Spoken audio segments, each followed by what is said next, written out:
Hey guys, it is me, Umbra, here to talk to you about the global stuff this week. And it's a pretty juicy, dare I say, no, don't say the M word. It is a juicy week with Sterne, Wing of Destiny, including Dark Bahamut with the Stygian Conqueror, uh, and last but not least, also one more vision card, the Ties of the Bonds of Brotherhood. All right, I actually got around to saying that correctly. So let's talk about all this stuff, shall we? And we'll start with the VCs this week because I think they're pretty easy to talk about. First off, the Ties of the Bonds of Brotherhood, which rolls right off the tongue, is a really good VC. It's just really, really good. It is a 58% attack increase. It's critical damage, critical rate, agility, and attack. And this is one of the final pieces. One of the wonderful things, most wonderful things for strike teams. Strike already has a lot of good VCs from different events that have been happening recently and different job VCs. And this is just the cherry on the cake because you're essentially looking at just getting this for playing the game. You can upgrade it fully maxed by just playing the game. You don't need to spend any resources. And to that, it's a complete 100% recommendation. Even if you're not going on the strike game plan, this VC is just really good for basically now and in the future. I mean, I'm already thinking about like just lightning in combination with this once she gets her 140. But yeah, this VC, there's no excuse for not getting this and upgrading it if you are playing. Simple as that. Next up, let's talk about the more difficult thing. Now, a long time ago, when in a galaxy far, far away, when this VC originally came out, I basically denoted it as being a very big luxury thing. But for light and dark, this is and has for JP players become a very core VC for both of those elements. I mean, first off, you're getting attack and AoE resistance off of it for whatever unit has this equipped. I mean, it also has 4 defense, 4 spirit, and 168 attack. So it's not particularly low statted either. The VC is pretty nice across the board for all of that. But the party effects of increasing slash attack by 35 is just omni useful with past and present and future units for this VC. As well as acquired AP just makes it more of a luxury and way easier for a bunch of units. And the AoE resistance just makes it difficult to kill. For like everything to do with light and dark, this VC is a slam dunk and a easy one to just slot in on almost any physical unit in either of those elements and be really happy with the end result. Now, of course, it's a 90 cost VC. Of all the 90 cost VCs, given how like light and dark, like dark is one of the most, I just started the game and easiest element to get into, and light has the most free units out of any element in the game. Dark Bahamut VC is probably like out of all the like 90 cost VCs that have been coming out, Dark Ramu, Dark Tetra, Dark Ifrit. This is the one that I think has the most likelihood just being good for people. And again, I don't think I would be like talking as positively about it if it wasn't for the fact that it's everywhere on JP right now. It literally is on every dark and light team that is trying to do anything PvP related and stuff that's also not PvP related.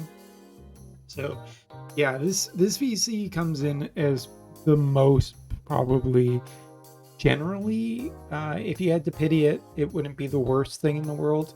But scoring this VC either now or in the future is a definitive win. And I do believe from just looking that there's a global upgrade for this. For light type units are also getting agility up, which is stupid because it just was already a great VC and it's even better now.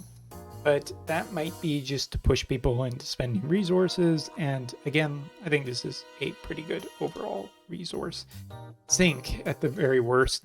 And then we haven't even talked about the Esper yet, and the Esper Dark Bahamut is still a luxury. I mean, it still is a luxury if you compare it versus maybe some different Espers. Like if you already have Odin and Chaos Odin, is this really giving you that much more for your money?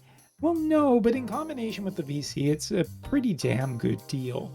And it's only gotten better with time. And for everybody, like I always see quite a few people in different comments and different places being like, why don't we get a Strike Esper? This is about as close as you can get to a Strike Esper without it being Strike Esper.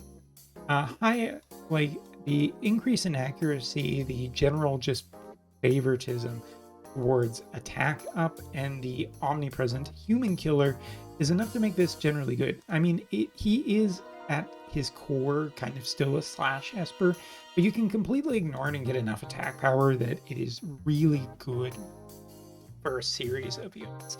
I mean, this is something this has been, ever since I got this Esper, this has been one that has been my like initial physical unit training goal for a lot of them, just because it works with so much different stuff. I've been using it on my physical strike units, my physical spear units, everything under the sun, and Dark Bahamut is just really great. So I guess the summary at the end of this is that if there was a 90 cost VC to try for, I think that this is one of the higher ones, unless you just absolutely hate light and dark as elements and everything that they do, and you're just ignoring those elements, then Dark Bahamut's not for you. But for basically everyone in the game, if there is a discount first pull, definitely do that, just on the odd chance you get lucky. And it is pretty unlikely, but scoring this for a low cost is really good. But like if you were going to get ready to go all the way to pity, I think that this is. Now let's talk about Sterne, who is finally here. I know that some people in my Twitch chat and my YouTube comments have been waiting for this character for a long time, and this is definitely a element maker for light as a whole. Back when JP got him, it seemed like he was needing more of a partner, and I think since then he's found pretty good ways of sneaking into multiple different groupings of different characters. This character is definitively a really powerful and really strong character. Just with everything that he has, you know, he has a chance to evade physical and magical attacks off his counter. He has defense, penetration, AoE resistance, agility, luck, attack, accuracy, all of the stuff that you could basically ever want. He can break physical barriers, he can dispel auto revive, he can give himself auto revive and decrease slash resistance. He is very good, and into the future he finds a really good partner in with Bards. And just for sake of checking out in kind of a little bit more of a different role, or a different little bit of a test, this one, and we're just gonna do this. Now this is kind of one of the more core light teams right now, except Engelbert would probably be placed with Warrior of Light, and for Globalers you'd probably be looking at Sylvie, because I understand that Sylvie is like a pretty good unit by most accounts, but for my pitiful account, just going to be using Engelbert for now, hoping that his 140 will be really good. This is what Engelbert looks like. Over here we have Bartz. Now Bartz I have with this just for his chance of guts, but honestly, like, some people are running him with Berserker and whatnot. And then last but not least, we have Winged Sterne over here, who is kind of a little bit heavier of a focus with the producer bow, but we have 99 agility. You can see his attack, and of course we have him decked out with Bahamut. We also have the Paladin job on him, because Paladin does give him a barrier, and I just want to show how his AI kind of behaves in a way that isn't going to lose me a metric ton. Oh, right, I was auto farming. Not a big deal. Not a big deal. Totally fine. I forgot I was doing that at the beginning. I need to go cancel that.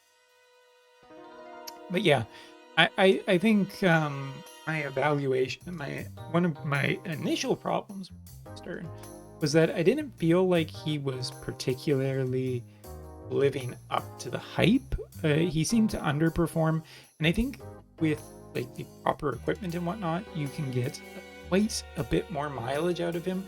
If you don't have proper equipment and everything, that is something that really can overall hurt his performance and be one of those characters that you run into arena, and the opponent's version just does so much more. You might also note that our version here is running a slightly different weapon. I do believe that this is Warrior of Light's weapon, just because of high the stats on it. So, all right, now we can actually go button. So, yay. But yeah, I do think that Sterne is a great investment for Light into the future, because Light Evasion doesn't really have that much. Elena can definitely still be good in magical teams that are looking for a little bit of unexpectedness in how their team will go. One of the more important things I want to make sure is that Sterne is basically always casting his auto revive ability. Without his auto revive ability, his performance goes down considerably. Let's just see here. We're going to be this critical up. You can kind of just see how we do, but I don't know. There really isn't too terribly much else to say. Sterne, very strong character that is capable of doing a lot of things that like people would want from a physical based attacker. He has a lot of good synergies with, and I think he is still, from at least currently how he looks on JP, pretty good future proofing too. One of the things with Bart's giving him a potential follow-up attack on his big AoE is really strong and really noble and really powerful. And yeah, for people who don't have Warrior of Light, which is kind of a common thing to see fused with him on P,